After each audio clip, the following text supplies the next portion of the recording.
Tatis, he's going to lead Sports Center. He's done it again. Another home run.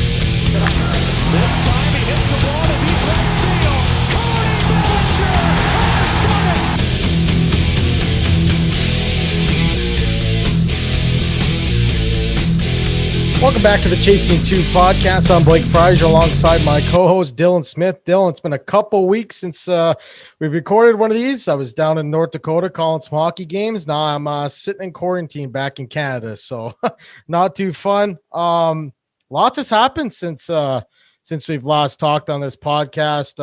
We'll start with the Dodgers and the Padres. I know me and you both got the chance to kind of catch that game late last night, Sunday Night Baseball. What a wild comeback that was for the Padres. Yeah, and I want to go back even the week before that when they were playing in San Diego. Those games were crazy. I think it was game 2 where it went, into extra innings. But yeah, just a crazy good series, and I'm looking forward to all the ones in the future. This is basically like playoff baseball throughout the regular season. It's great for baseball. Right. And then obviously, you have Tatis coming back off his injury against the Dodgers and hitting 5 home runs in LA. Yeah. And then you have the Bauer, him celebrating, putting his eye closed. He covered the one Bauer eye. Bauer comes out, says, "I love it," which I think is, really cool. That Bauer wasn't mad at all. Didn't want to hit him for it. But, of course, there's a little bit of controversy saying that he was peeking at the sign or where they were setting up. It's tough territory.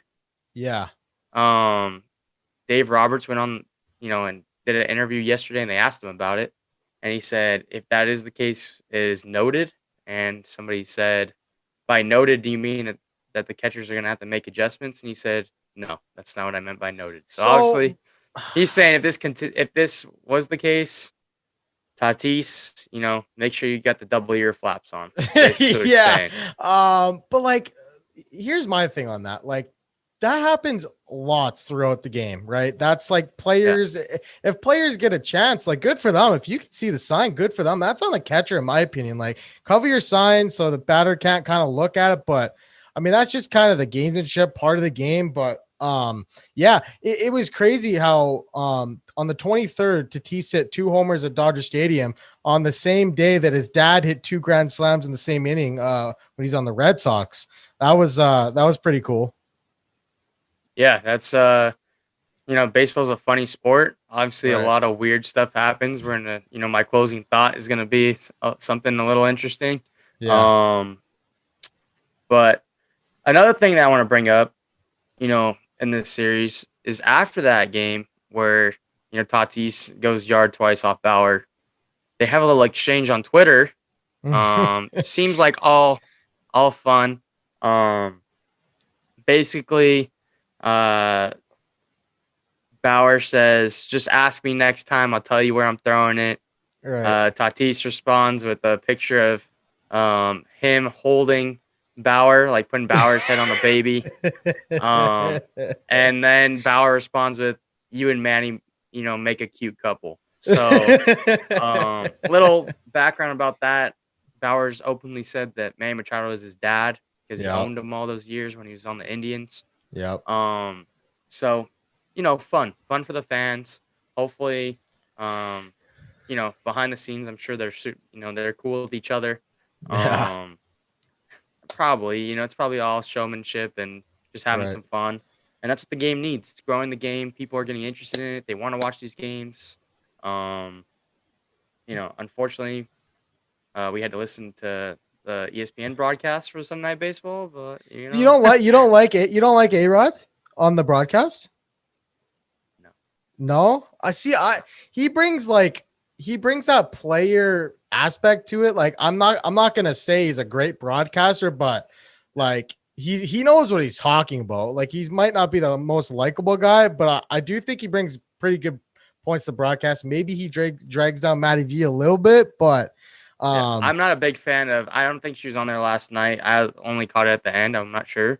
Not a big fan of Jessica Mendoza. yeah, not me neither. I mean, it's tough. I mean, she tries, but it's just like some of it's just like really cringe. There's been a lot of hot and not kind of. We're probably gonna do this segment every maybe 2-3 weeks. Teams that are hot, teams that are kind of sliding, not doing very good. Let's talk about the AL West. We got to start with the Oakland A's here. They the last time we did a podcast, they were 1-7. They won 13 in a row, put themselves on top of the AL West, and kind of just shut up all of those doubters that said, this team is they should hit the panic button, but they didn't. They turned it around, and they're getting like production from their whole lineup. It's not just one guy. Like even Jed Lowry, I think he's saying like 346. He's got 17 RBI, 3 homers. So like you said a couple weeks ago, Jed Lowry back in an Oakland uniform, and here he is hitting over 300 again. Yeah. Oakland is just that constant pain in the ass if you're an AL West fan. It's kind of like this is gonna sound so wrong, but I feel like Tampa Bay and the A's are kind of like the trailer trash of the MLB. Yeah. You know what I mean? In terms of payroll.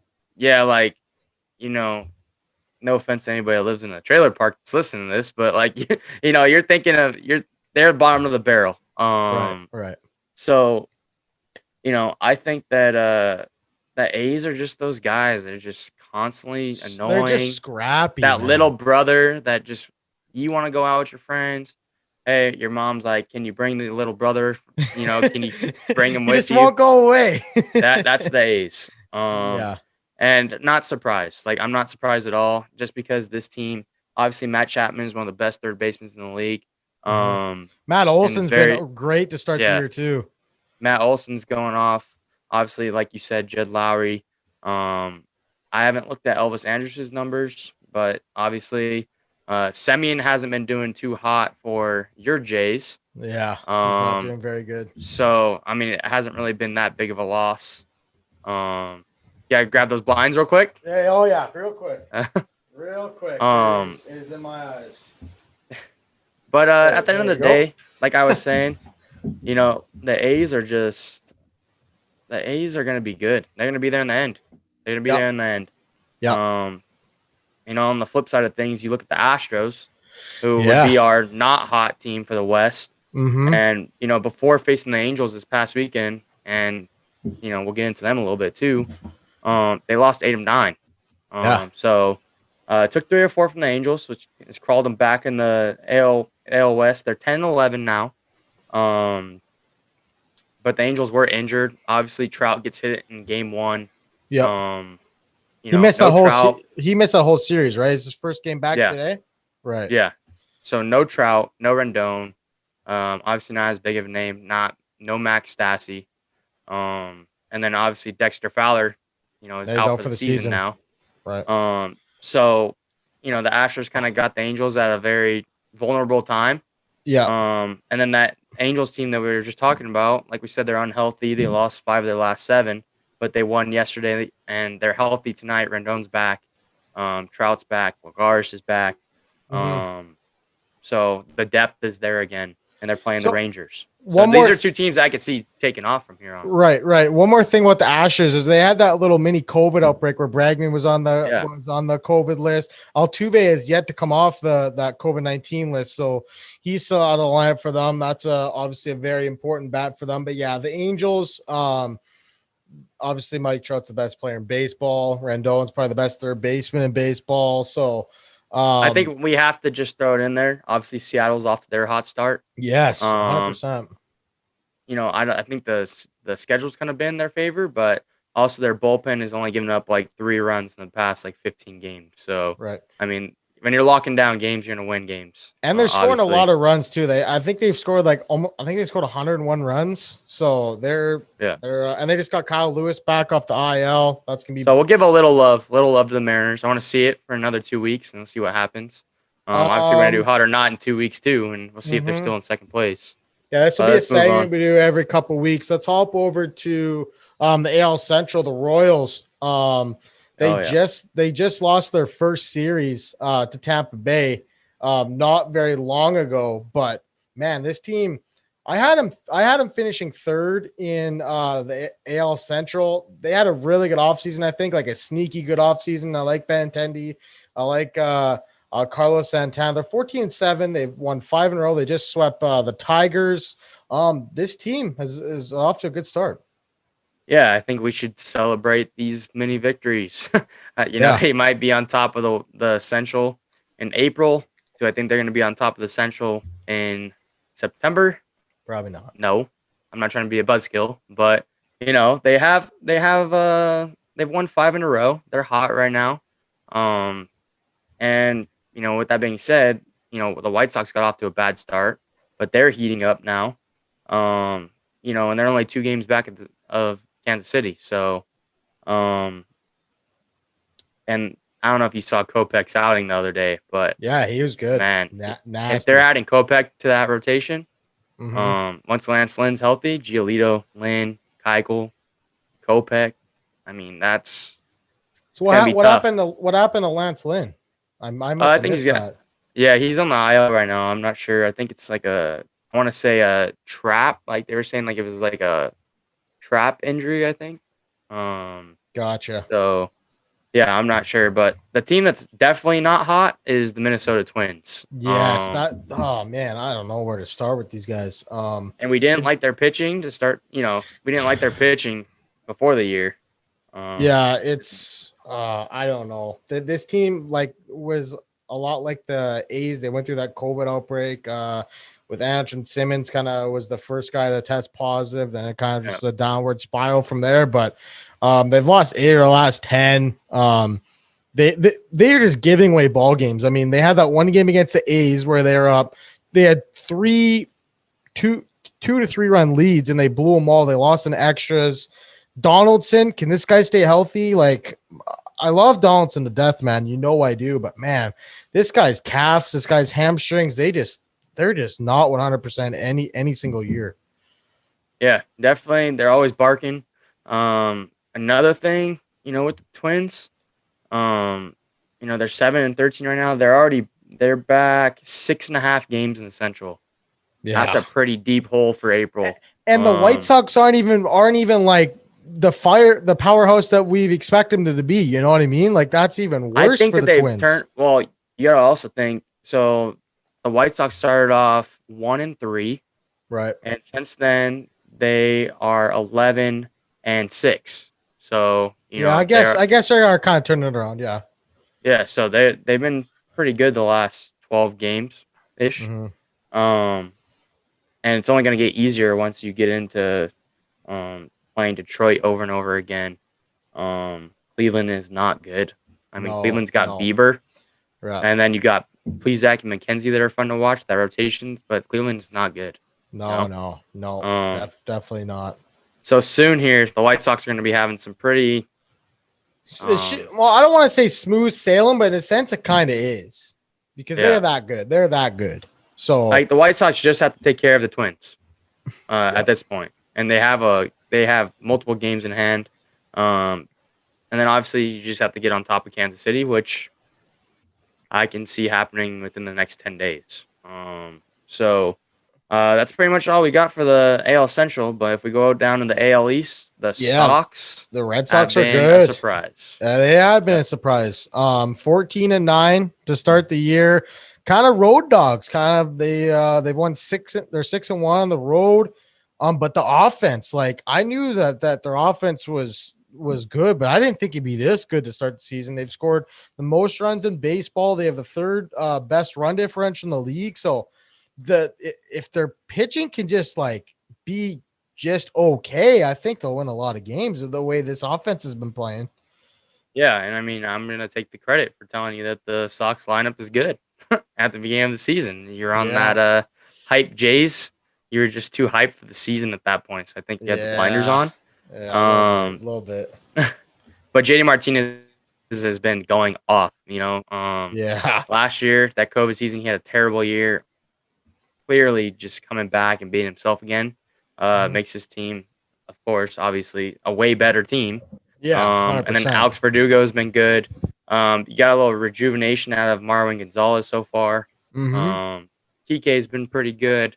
Um, and then you still got the Devers and the Bogarts. So obviously this team is gonna hit. Like you said, it's gonna come down to the pitching. With it how it's built right now, it doesn't look Man, promising. Garrett Richards has looked awful in the Red Sox uniform. I mean, he pitched against my Jays last time out. He walked 7 batters in 5 innings. Like he was all over the place. Well, Erod is back, so that's gonna help. Erod is good. Erod has been very good. Yes. So I mean, I'm gonna take a look at their rotation real quick. Nick Pivetta, didn't he have a couple good starts? Let's see what he's at. This year, 4 starts, 2-0, 20 innings pitched. He's a 3.48 ERA. So, he's been probably better than anticipated. Yeah, Richards has not been good. No. Erod, so far, 4 starts. He's 4-0. They've won every game that he started. He's got 3.52 ERA. In 23 innings. And let's see here. JD Martinez here, 370, 7 bombs, 21 RBI. His OPS Nady Eovaldi. Yes. Hey, Eovaldi. 5 games, 28 innings pitched, 3.77 ERA. I mean, the pitching outside of Richards has been okay. Really good. It's just been okay. Really yeah. Good. I mean, if you're gonna have every single guy have a 3 ERA in that rotation, well, obviously, Richards, I would take that. I don't think Pivetta is sustainable. Like Matt Barnes has been good stuff. He's got good stuff, but it could be a new place type of deal where he goes from the Phillies to the Red Sox. Ottavino hasn't been very good to start for them either. But Matt Barnes has. Matt Barnes has been very good. Yeah, Barnes has been good, and I want to know how Franchi Cordero doing. Let me check here. Bad, 200 average. Really? Yeah, I mean, I think they've just been playing like. I've only watched a little bit of the Sox. They're kind of been platooning. When they were playing the Jays, so what happened was Cordero would start, and then they would move Marwin out to left. So and Kike is just out there just doing his thing, huh? Yeah, kind of. But let's see. Marwin Verdugo 325 this season. Marwin Gonzalez, he did slip. He was up to 260. He's now down to 217. Kike, Bogarts 366, Kike 250. This team's hitting pretty good. Dahlback struggling a little bit to start the season, only 58 at bats, but this Red Sox offense is really good. Now let's talk about the New York Yankees, because this team, man, can we call them a little overrated at this point? They're 9-12. They just took 3 or 4 from the Indians, so it makes their start look a little less bad. But this team, they got an easy schedule coming up, but man, this offense just looks lifeless. I mean, the pitching has held up. I mean, they're 7th in the league in ERA as a team. So it has held up, surprisingly, and that was kind of our concern going into the season, is the pitching. But yeah, that lineup is not doing hot. Glaber's not doing well. I don't even think Andujar is even on the team. I could be wrong about that. Is he? I'm gonna pull up their stats right now. Just let me get 1 second here. Okay. I think Andujar's not even on the teame. Giancarlo Stanton 186, Hicks 172, Gary Sanchez 196, Gigi LeMahieu's 256, but this guy's like a career 305 hitter. Like he's not been good to start this year. Brett Aaron Gardner, Hicks. Aaron Hicks 194. batting third in their lineup. And he's batting 172. Like his OPS is 602. Why is that guy in your 3-hole? Like that doesn't really make sense to me. Gleyber Torres, 213. Like this offense is downright bad. When do you just let Kyle Higashioka just be your starting catcher? He's batting 286, 3 bombs, 5 RBIs. I mean, all those homers are against the Blue Jays too. I mean, he only has 21 at bats this season. I know, man, and Garrett Cole is so pissed off with Gary Sanchez that he doesn't even want him catching. Like Higashioka is Garrett Cole's personal catcher, so I'm with you there. I'm with you. I would give him more at bats because even in a small sample size, he's been better at the dish than Gary Sanchez. Like, yeah, I don't know what's up with that. At the end of the day, though, these are the Yankees. They always struggle in the beginning, and then they get that run of Baltimore, and then they get to go play all these crappy teams. Maybe Baltimore like 7 games in out of 14. Right. And guess what? It's that time of the year. And their series this week is Baltimore and Detroit, and they just took 3 or 4 from the Indians, which is another bad team. So don't be surprised that the Yankees are creeping their way towards the top of the AL East. Let's talk about this starting pitching because that was a good point that you made. But like Herman hasn't been good to start the year. 6.23 ERA.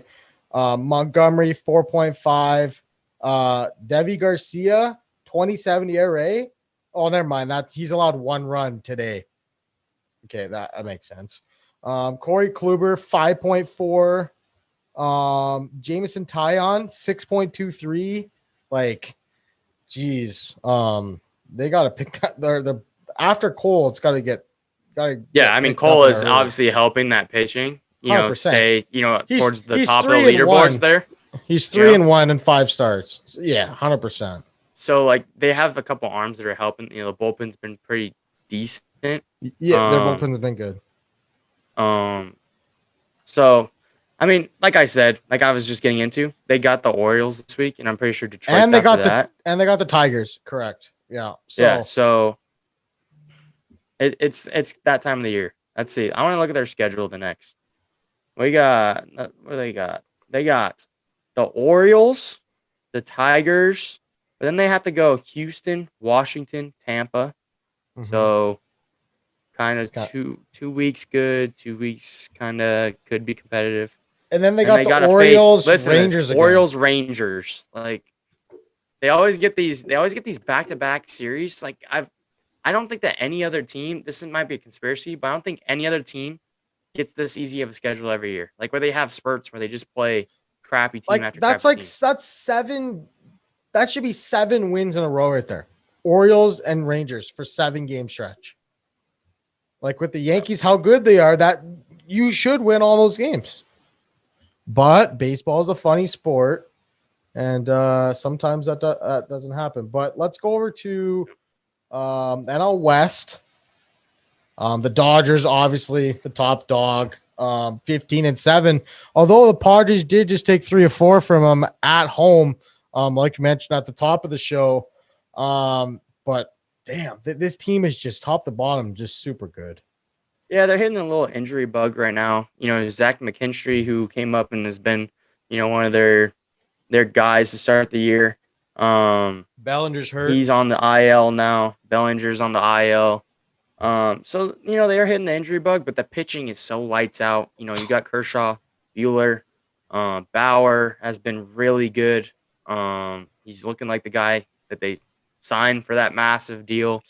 You got Dustin May, Julio Urias has been good. Got their price coming out of the damn bullpen. Yeah. That's how deep that rotation is. It's crazy. The Dodgers, there's not much to say here. They're 15-7. They're not going to slow down. No. They are what they are. Let's move on to the Rockies. They've been a dumpster fire, complete opposite, not surprising. And Charlie Blackmon is batting 153. Like that is not Charlie Blackmon. It's early in the season. Obviously, I don't expect him to bat 153 the whole season. Yeah. He's on and your then their fantasy GM team too. You got to get him going, eh? Yeah, gotta get him going. We better have a talk soon. Their GM though, my yeah, God. just resigned today after trading Nolan Arenado during the offseason. Like, but one bright spot has been Ryan McMahon. Yes, He's tied for the lead in homers. So there's something there, Colorado Rockies fans. Let me tell you something here. This next GM that comes in for the Rockies is instantly put in the hardest position in MLB. I disagree. What do you mean? You got a new GM is coming in, okay? You got Trevor Story, who's a pending UFA. You're pretty much hand tied there because Trevor Story is going to go, okay, I want to go to this team, this team, this team, this team, and you're not going to have much options, right? Like, no. What do you mean? Have a complete. Listen to this. This Rockies job is going to be one of the most wanted jobs around the whole league. Why? Oh no, 100%. But I'm saying it's because the GM is going to have all openness to trade and develop and rebuild whoever. This is going to be a rebuild. I said this before the season. This is going to be the new Astros. I know that. Blackman's gone. He's going to be gone in the next 3 years. They're going to find a way to get out. If somebody takes his contract, somebody will. He's going to play well enough. He'll get traded. Okay. Story going to get traded for prospects at the deadline this year, maybe even sooner. And they're just going to rebuild. They're just going to rebuild it out. It's perfect. It's not the hardest job. It's just going to be, we're going to have it's tough. We're going to have one of the best scouting departments, and you're just going to have to go to work for the next 5 to 10 years. I do agree that it's going to be a very wanted position, but that's a tough spot, like going in and trying to trade a Trevor Story or a Blackman and get that, like you can't. Why would it be hard to trade Story? Yeah, everybody's gonna want him. Well, no, it's not gonna be hard to trade him, but like you're a GM, right? And you're going in. It's like, damn, I gotta trade my best player. That's like, but you're not. I don't know. But you're not there for the playoffs. I understand that. Yeah, but basically what I'm saying is you're gonna get there. You're gonna trade Story. That's gonna be the first thing you do. And then 5 years down the line, nobody's going to care anymore. Like, it's going to be like, okay, he's going to come in and trade Story. Well, of course he's going to trade Story. What did you expect? Let me put your GM cap on here for a second. You're the new GM of the Rockies, okay? Yep. What would it take to unload a contract like Blackman? Like, would you have to eat like half of his salary, give up more prospects to trade him? Like, what do you think it would take? I don't even think his contract's that bad. There's a bunch of options though. It's options, yeah. Yeah, which is their options for. Let's see. Are they player options or are they club? This next one is.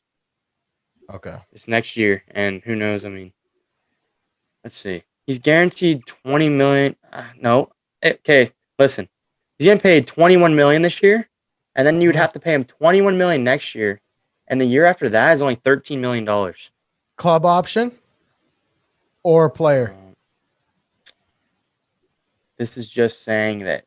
Oh, okay. So he's owed $53 million the next 3 years.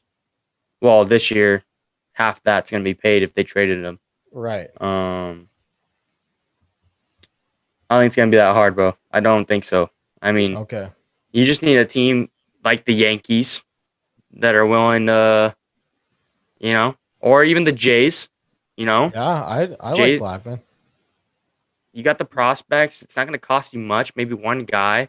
You only pay him half the money, so you only pay him like $20 million over the next 2 years. You wouldn't do that. You'd pay him $10 million a year. You're paying Randall Grichuk $12 million a year. That's not ideal. Hey, he's been pretty good to start the year, though, buddy. So if you send Randall Grichuk the other way with prospects for Blackman, you're not willing to do it. Yeah, I'd probably do it. But there's gonna be another piece going towards. It's gotta kind of be money in, money out, though. You know what I mean? Exactly what it'll be. Right. So, that makes more sense now you explain that. Let's go over to the Central here, the NL Central. Brewers, who I picked to finish second, kind of get that wild card spot. 13-8 to start the year. They're definitely getting carried by starting pitching. Woodruff and Burns are dealing for them. Yelich, he's been on the IL since April 11th. Missed 11 games for them, but in those 11 games, they've won 7 of the last 10. So they're doing just fine without him. Yeah, I mean, the Brewers are. I was not expecting much, but they're proving me wrong. I think they're proving a lot of people wrong. Corbin Burns, 0.37 ERA in 4 starts. Woodruff 1.55 ERA in 5 starts. There's your answers. There's your answers. When you're getting that good at pitching, 2 out of 5 days a week, I mean, it's gonna be. You like your chances being above the 500 line, And what's that other guy's name? The other pitcher there, Hauser. He's been pretty good too. Yeah, I really haven't kept up on Hauser. I'm not sure how good he's been, but I know that he had some flashes last year of being really good. Obviously, Devin Williams is good. Josh Hader is good. So, if you can get past the 5th inning, their bullpen's going to take care of what it needs to. And then you have Burns and Woodruff going deep into games, giving your bullpen a break. So, that's where there's the success. I mean, that's where it's at. As a whole, as a roster offensively, I'm not a huge fan of it. I do like the Colton Wong addition. But Keston Hiura hasn't been JBJ too. Keston Hiura hasn't been the guy that we thought he was going to be. And then Lorenzo Cain's on the IL also. So they're kind of just piecing together wins right now, and at the end of the day, whatever it takes. Obviously, the worst team in the Central right now is the Reds. After getting off that hot start, they've lost 8 out of their last 10. So yeah, a team that's not putting wins together is the Cincinnati Reds. Mustakas on the IL. I haven't really paid too much attention to the Reds. I haven't really got a chance to watch them much, but I just seen highlights here and there. But this offense just doesn't seem like they're scoring lots of runs. Yeah, I think that when you have Luis Castillo and you have Sonny Gray at the top of your rotation, and then you look down their lineup and Winker's batting like 370, and then you have Castellanos healthy, you have Moustakas, you have Eugenio Suarez. You would think that team can be a playoff team, in my opinion. I mean, the bullpen hasn't been bad. It hasn't been bad, but it hasn't been great either. I don't know. What do you think about the Reds? I feel like the Reds on paper can be a playoff team. They're they could be a wild card team. What are they going to do though with Sonny Gray? Like, is he going to get dealt? Are they going to trade Castillo? Like that you got to ask yourself that first, because if you trade Sonny Gray, that tells me that you're not a playoff contender. You're kind of going towards another rebuild. But they just rebuilt, so it's like you just spent money a year ago, and now you're not going to spend money going forward. That doesn't make sense. It's like one step forward, 2 steps back. 1 step forward, 2 steps back for the Reds. Like I don't. Yeah. And when I got Bauer in that trade, they signed Castellanos, like you mentioned, and then now they're talking about trading maybe Gray. Like I don't know what direction. We talked about this 2 weeks ago. What's the direction of the Reds? I'm not too sure. NL East, there's nobody that's hot in this division. No. Just to put it bluntly, everybody's kind of that mucky middle, kind of 10-10, 9-11 kind of area right now. But you want to talk about the Braves here, a team that's kind of scuffled out of the gate. Yeah, I mean, obviously, the Braves, I think, are many people's favorites. They were my favorites out of this division. And they started off 9-12 and have a -12 run differential right now. What we need to talk about is this lineup. Marcell Ozuna just signed that big contract, batting 184, 1 home run, 10 RBIs. Their first 20-ish games. Okay, Freddie Freeman, 205, 5 homers, 10 RBIs. Ozzy Albies, 164, 3 bombs, 9 RBIs. Dansby Swanson, 173, 1 home run, 5 RBIs. Max Fried. If your name isn't Ronald Acuna, you're not doing anything.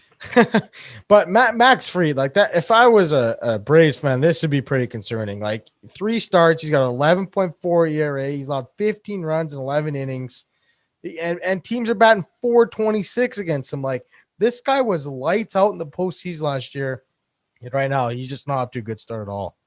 Yeah. I would be concerned, of course, but it's April. Things happen, adjustments are made, and we'll see what happens. But the Braves to start the year, they're the 24th worst offense and the 29th worst. If I could talk today, huh? Worst pitching. Right. 29th worst pitching. Mhm. So, not that's going to not win many ideal. ball games. Not going to That's win not many ball ideal. games. But I will say this: Soroka will be coming back. Yeah. This lineup is full of talent, and it's kind of hard to see the Braves not turning a corner here. It'll just be one of those summers where they're battling, they're trying to fight back rather than just being ahead. And you know what? they've been there before. They had a 3-1 series lead on the Dodgers last year. They lost in Game 7. They were my World Series favorite. Right. Yeah, you're right. Do you want to talk about the Nationals quick before we wrap up? Yeah.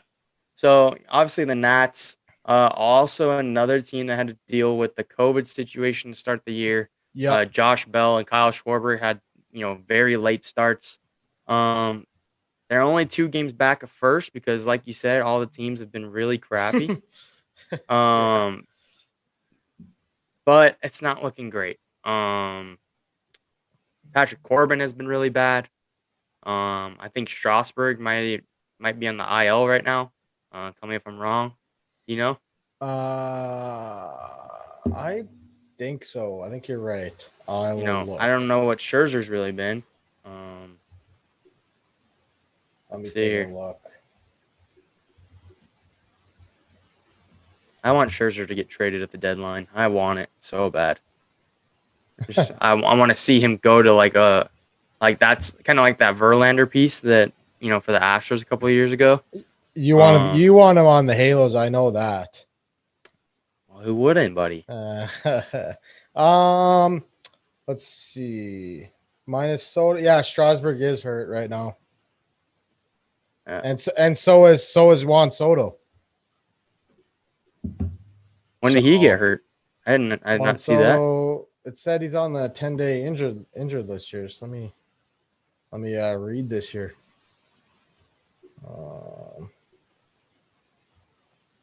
Must be under a rock or something. I didn't hear anything about Soto. The reigning NL batting champion is on the 10-day injured list. So is Steven Strasburg. It doesn't say what happened to him though. Yeah, go to the transactions here. Yeah. Juan Soto placed on the 20th. What's today? 6 days ago. 6 days ago. Yeah. I missed that too. I missed that completely. Yeah, I did not see that. So obviously, not having Juan Soto is gonna make you play like crap. Trey Turner, still got him.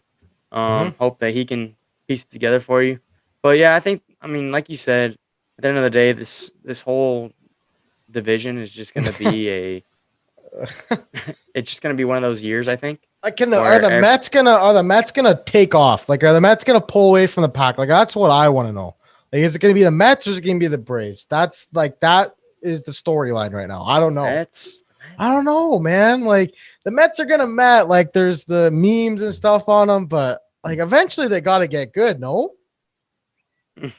think. Jeez. I would think this is gonna be one of the best teams in the league with the pitching they have. Damn.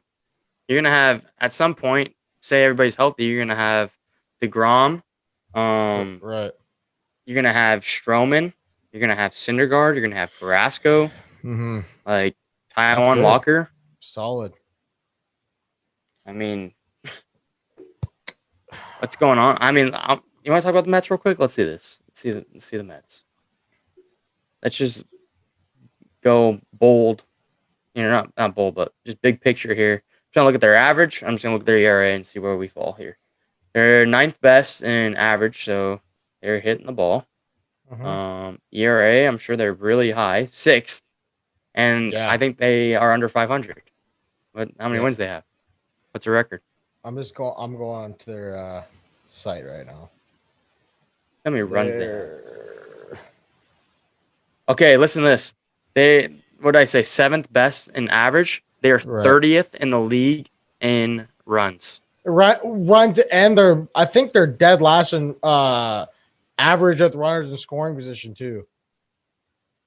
They're 9-8. They're in first place, but like the rest of the division has been bad, like we said. But like, I don't know. Let me go look at their stats here. JD Davis is batting .412, only 29 at bats though. Dom Smith 232. Francisco Lindor is batting .210. Alonso 276. That's pretty good. He's hit 5 homers for him. Jeff McNeil 188. Brandon Nimmo he's been very good. He's batting .370 for them. But yeah, this it's always gonna be a question mark. We'll see what when the next. I still think the Braves are my favorite. I see the Mets. I want to see Mets Padres. Mets Padres. Wild card game. Let's see what we get here. Yeah, 100%. I'd be down for that. Do you got anything for the final out before we wrap up? Well, before we get into that, I just want to talk about on all these upcoming series. I mean, obviously, I forgot about that. That's right. Angels play Texas tonight. Minnesota plays Cleveland. Kansas City plays Pittsburgh. New York plays Baltimore. Tomorrow, Washington plays Toronto. Boston is playing the Mets. So maybe we should watch that series. Mm-hmm. Oakland plays Tampa. Chicago Cubs play Atlanta. Miami plays the Brewers. Philly plays St. Louis. Seattle plays Houston. Kind of want to watch out for that series as well because Seattle's, Houston's chasing Seattle. Yep. Detroit plays the White Sox. Probably going to make the White Sox win the whole, obviously looks like Giolito's throwing tomorrow, so that should be a win. San Diego plays Arizona. Colorado plays San Francisco. And lastly, we have a Cincinnati versus the Dodgers series. So for my final out, like you just said, it's Ohtani. Ohtani pitches tonight. He's tied for the league in homers, and it's going to be the first time in 100 years since a starting pitcher has taken the mound with the lead with home runs. That's crazy. Like the last person that did it, Babe Ruth. Okay, that's crazy company. Like you can't you talk we talk all the time about Ohtani and this guy could be the most electric player of all time, most talented player of all time. Seriously, this guy can stay on the mound, stay healthy at the dish. Ohtani's obviously to me the most talented player in the league. Right. Because Babe Ruth wasn't throwing 100. He wasn't throwing 100. I mean, if Ohtani could stay healthy, hit 30 bombs and make 20 starts a year, he'll take that, right? Like that. I said most talented. Healthy. Remember that for most everybody talented. Listening. Not the best player of all time, but the most talented. Yeah, you definitely have a case for that for sure. What do you got? My final out, George Springer finally making his Blue Jays debut on Tuesday. He's missed a month with an oblique injury and what was it, like a hamstring injury or something like that, I want to say. But I know his whole body's broken. Hey, whoa. Hey, he kills you just better be lucky that he missed the Angels series against the Jays because he owns the Angels. But the Blue Jays got Teoscar Hernandez, George Springer come back tomorrow. Hopefully, I don't think it's gonna go well for you. What do you mean? It's Scherzer's throwing. That's okay. Hey, we Is Springer going yard? Is Springer going yard first pitch? Not first pitch. I don't know. Maybe he goes yard tomorrow. I don't know. But it's just the Blue Jays have just been missing that bat at the top of the lineup, and hopefully Springer and Hernandez can come in there, make that lineup a little deeper because the Blue Jays have been struggling as of late. They did take 2 or 3 from the Rays in the House of Terrors, as I like to call the Trop. It's been since 2016 since they won a series there. So that'll do it for episode 24. Do you got anything else to add? No, I mean I think it's gonna. Baseball's been fun so far. That's all I got. I mean, I think that all the games, a lot of teams are in it this year, to start the year, and they've been feeling. I feel like we've gotten a little bit of exciting playoff atmosphere type baseball. We've gotten spoiled so far as baseball fans, but yeah. That'll do it for episode 24. We're gonna get back to our one episode a week, and later on in this week, we're gonna do a little segment, 30 teams. And we're going to name the player that comes to mind when we think of that team. So that'll be out later this week. We're probably going to record that tomorrow, maybe released on Thursday or Friday for you guys to listen to. But thank you guys for listening. Don't forget to subscribe on YouTube and iTunes and Spotify. Take care, guys. Yeah, take care.